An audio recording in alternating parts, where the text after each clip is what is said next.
They say life is full of surprises, but no one ever tells you how unpredictable those surprises can be. One minute, you're sipping coffee in your quiet little apartment, minding your business, and the next you're booking a flight to London. That's exactly how it started for me. It was a Tuesday morning. Nothing fancy about it, just another ordinary day. I had my usual black coffee, strong enough to wake the dead, and a half-eaten bagel sitting next to me. My phone buzzed. At first, I ignored it. You see, in today's world, phones buzz for all kinds of nonsense spam emails, useless notifications, and those so-called urgent messages that are never actually urgent. But something told me to check this one. It was from an old friend, Ethan. We hadn't talked in years, but there it was, his name glowing on my screen. His message? Simple. Come to London. You need this. Now, here's the thing. Ethan wasn't the sentimental type. He didn't send birthday wishes or holiday greetings. So when he said, "You need this," it wasn't small talk. It was serious. I stared at the message for a good 5 minutes. My brain was doing that thing it always does, overthinking. Why now? Why me? What's waiting for me in London? But curiosity is a funny thing. It nudges you when you least expect it, and before I knew it, I was searching for flights. And let me tell you, flights to London? Not cheap. My wallet cried a little, but something inside me whispered, go. So, I did what any sane, slightly impulsive person would do. I booked a ticket. I didn't know it then, but that decision would change everything. Fast forward 3 weeks. There I was, standing in Heathrow Airport, suitcase in one hand and overpriced coffee in the other. And the first thing that hit me? The accents. Now, I've heard British accents before on television, in movies, but hearing them in person, that's a whole different ball game. It's like music, but with extra syllables. Some people spoke so clearly it felt like they were auditioning for a Shakespeare play. Others, fast, casual, and loaded with slang. And let me tell you, when a Brit says, "You all right?" they're not actually asking if you're okay. It's just their way of saying hello. I learned that the hard way. I must have looked like a lost puppy because within 10 minutes, a woman working at the airport walked over. She had this warm smile, the kind that made you feel like you weren't completely lost. "Need a hand, love?" she asked. Love. They throw that word around a lot here. In America, if a stranger calls you love, you'd probably think they were flirting. But here, it's just normal, friendly, and trust me, it's contagious. I smiled back. Actually, I do. How do I get to Paddington Station? She gave me the rundown. Take the Heathrow Express, fastest way into central London. I thanked her and dragged my suitcase along, already feeling a little less like a tourist. Now, here's the funny part about traveling. You never know who you'll meet. And on that train to Paddington, I met someone who would stick with me forever.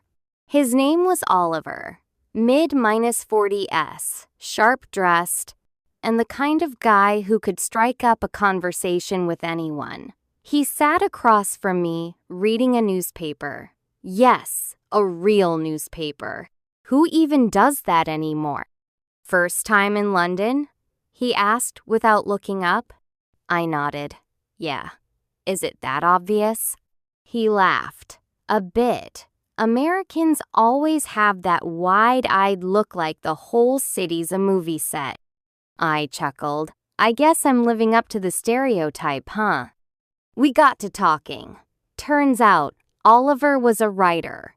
This guy was successful. Books, columns, even a podcast. But there was something else about him, something I couldn't quite put my finger on. He had that rare gift of making you feel like you mattered. He said, folding his paper. People come to London for all sorts of reasons. Adventure, escape, even answers. What about you? I paused. Why was I here?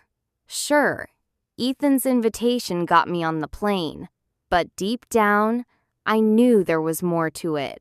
Something I hadn't figured out yet. I guess I'm here to see what I've been missing, I said finally. Oliver smiled like he understood something I didn't. Good answer, he said. Just remember sometimes what you're missing isn't out there. It's already in you. And just like that, the train slowed. Paddington Station. My stop. But Oliver's words? Those stayed with me. Over the next few weeks, I did something I'd never let myself do back home. I got lost. On purpose. No schedule. No plan. Just wandering. London is a city of contrasts. One minute, you're standing outside Buckingham Palace, watching the guards march like clockwork. The next, you're tucked into a tiny cafe where the owner knows everyone's name. And the people? Every type you can imagine. Fast-talking cab drivers. Poets performing on street corners. Retired professors who can debate for hours. And here's the thing. I started to notice the little differences in how people spoke.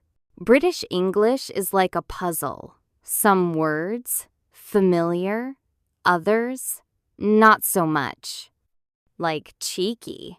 It doesn't mean you have chubby cheeks.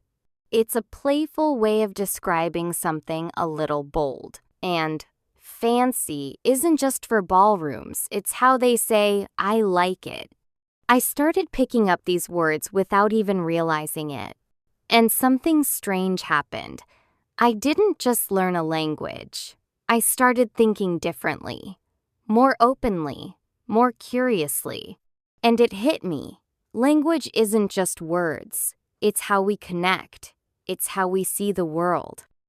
One rainy afternoon, I stumbled into a tiny cafe tucked between two bookstores. It smelled like fresh coffee and warm bread, the kind of place that makes you forget the world outside.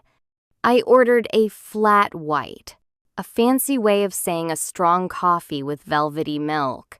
As I waited, an older woman at the next table smiled at me. First time here? She asked, her voice soft but curious. I nodded. Is it that obvious? She laughed. A bit. But don't worry. London has a way of making strangers feel at home.